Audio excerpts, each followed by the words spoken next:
मौलाना साहब जो YouTube channel ज़रूर subscribe कंदा। से मदरसनि में जेके ॿार पढ़ंदा क़ुर पढ़ंदा आहिनि, छा उन्हनि खां फ़ीस वरिती वञे? उहो अमल कीअं आहे? अच्छा, मदरसे में जेके ॿार पढ़ंदा उन खां जेकॾहिं कोई बि कारी साहब हाफ़िज़ फ़ीस वठे थो, ठीकु आहे, केरु चए थो ग़लति आहे? हाणे इन ते वरी असांजा न्यूट्रल माण्हू हेॾो यार मुला हाणे लालची थियो आहे, क़ुर पढ़ण जा बि पैसा थो वठे। कॾहिं इहो सोचियो अथव मस्जिद जंहिं टाइम तामीर करायो था, हालांकि हे मेंबर जंहिं ते मां वेठो न, मां बयानु कयो आहे, हिन खे मुस्लमान ठाहियो आहे। जंहिं मेंबर ते मां वेठो आहियां न, बयानु कयां थो, हिन खे मुस्लमान ठाहियो आहे। घणा पैसा वरितई हिन जा? 20,000 रुपए खां रुपियो बि घटि न। हिन मस्जिद जी मेराब खे शीशो लॻल आहे, पंजाब खां कारीगर आया, 1.5 लख रुपयनि जो वरितऊं। उनखे त ईअं चवां साईं, हे अल्लाह जो घर आहे, ज़ालिम पैसा थो वठे। मेंबर वारे खे चवां, काठी वारे खे जेको फर्नीचर कमु, अरे ज़ालिम अल्लाह जे घर जे लाइ पैसा थो वठे 20,000 रुपया। हे कलर थियल आहे, कलर वारनि पैसा वरिता आहिनि, लाइटिंग जो सिस्टम थियल आहे, इन्हनि पैसा वरिता आहिनि, पखा जीअं आहिनि उन्हनि पैसा वरिता आहिनि। जे मस्जिद बुनियाद खां वठी करे ऐं मस्जिद खे 2 मंज़िलुनि ताईं बीहारियो आहे, घटि में घटि 50 लख खां प्लस मज़दूरी थी आहे। हिते उहे मुस्लमान काॾे मरी विया जो हिन मज़दूरनि खे चवां न, अड़े अल्लाह जो घर छो थो पैसा वठे? ग़रीब मौलवी हाफ़िज़ सिर्फ़ु ॿार जी फ़ीस 100 रुपयो रखंदो, 200।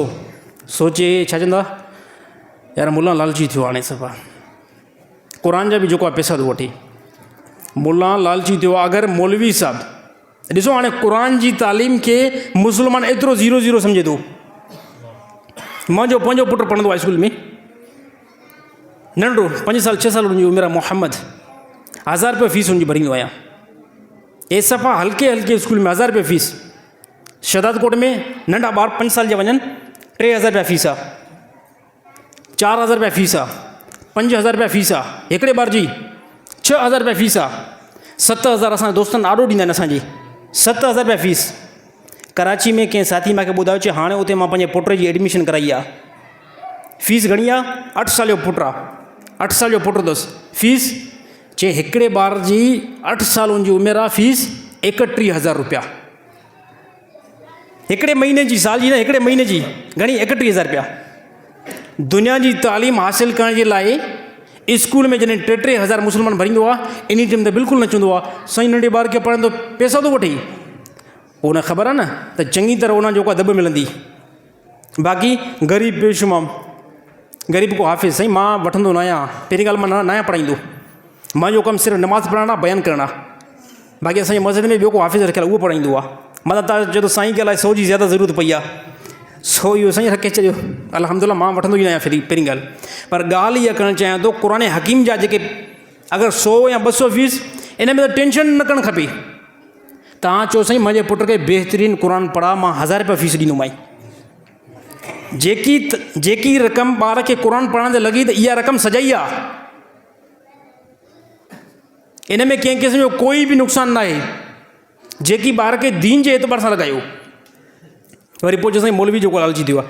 हाणे तव्हां खां पुछा करणु चाहियां थो, जेकॾहिं कोई बि अगरि मदरसे में आलिम हाफ़िज़ कारी साहब उहो 100 ॿार खे फ्री में पढ़ाए त केतिरो टाइम ॾे? सुबुह खां वठी करे 10 बजे ताईं, ज़ोर नमाज़ खां बाद में 5 बजे ताईं। हाणे तव्हां पाण ॿुधायो, इहो नांग आहे या मिटी काई? असांखे ज़रूरत पवंदी आहे, ॿाहिरि निकिरंदा आहियूं न, कंहिंखे पैसे जी ज़रूरत नथी पवे।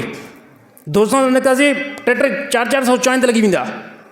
घर में जेको केतिरो तव्हां पाण हिन टाइम सभु जेको आहे घर वारा वॾा ज़िमेदार बंदा हिते वेठा आहियो। मां सम्झां थो हर हिकु बंदे जो घर जो हिकिड़ो टाइम जो जेको ख़र्चु आहे न, 1000 खां प्लस में आहे, 1000 खां प्लस में हूंदो हिकिड़ो टाइम। सिर्फ़ु 2 हिसनि खे कन्वर्ट कयो, जोड़ कयो, त मां सम्झंदो 2.5-3 बचे थो। त हाफ़िज़ जेको ॿार थो पढ़ाए, असां सम्झूं था इनखे माई बि नाहे, इनखे पुटु बि नाहे, इनखे पीउ बि नाहे, इनखे भेण बि नाहे, इहो अकेलो आहे ऐं इहो आहे बि फ़रिश्तो। इनखे न चांहि जी ज़रूरत पवंदी आहे कांगू होटल वारी, न ईसा वारे होटल जी उनखे चांहि जी ज़रूरत पवंदी आहे, न उनखे मानी जी ज़रूरत पवंदी आहे, न उनखे सुम्हण जी ज़रूरत पवंदी आहे, न उनखे घुमण जी ज़रूरत पवंदी आहे, न उनखे मोटरसाइकिल जी ज़रूरत पवंदी आहे। असां मुस्लमान जो ज़हन यार सोच वीचार कंदा कयो। तव्हां मुस्लमान जो जेकॾहिं अगरि पंहिंजे आलिम खे सपोर्ट न कंदव, हाफ़िज़ खे सपोर्ट न कंदव, यहूदी ईंदो अमेरिका खां, उहो अची असांखे फंडिंग हिते कराईंदो। ईअं थींदो न पोइ माना, पोइ यहूदी असांखे पैसा ॾींदा। मुस्लमान सपोर्ट न कंदो, ॿियो केरु कंदो सपोर्ट? त इन में बिल्कुलु टेंशन कयो ई न। 1000 लॻे, 2 लॻे, 500 लॻे, 300 लॻे, ॿारनि जी फीस जेकॾहिं को हाफ़िज़ घुरे थो न क़ुर पढ़ण जा, उनखे बिग़ैर टेंशन करे छॾियो। उनखे इहा ॻाल्हि न कयो साईं क़ुर पढ़ण जा पैसा